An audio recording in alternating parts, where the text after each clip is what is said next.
ফেরাউনরে আল্লাহ ছেড়ে দিছিল? দেয় নাই।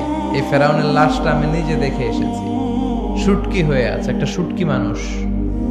হুমকি ধামকে দিত মিশরে, আমি বড় রব এই বলে চিৎকার করত, কিন্তু তার সব শক্তিটারও শেষ করে দিল কে? নমরুদকেও আল্লাহ ছেড়ে দেয় নাই, ছেড়ে দিছে? কথা বলেন। আল্লাহ নমরুদকে কোনো কামান দিয়ে, তলোয়ার দিয়ে, ফেরেশতা বাহিনী দিয়ে মারে নাই। নমরুদকে মেরেছে আল্লাহ ল্যাংড়া মশা দিয়ে। ওই আল্লাহর শক্তি আগের মতো আছে না নাই? ওই আল্লাহর ক্ষমতা আগের মতো আছে না নাই? এজন্য আল্লাহ সব সময় ধরে না, ধরলে ছাড় দেয়, ছেড়ে দেয় না। তিনি ভুলে যায় না, তার এলেমে সব থাকে। এজন্য ভরসা রাখতে হবে কার উপর? চাইতে হবে কার কাছে? আমাদের যত চাওয়া, সব চাওয়াকে যদি তিনি পাওয়াতে রূপান্তরিত করে দেয়, তারপরেও তার ধন ভাণ্ডারের কিছু কমবে? সুবহানাল্লাহ পড়বেন না?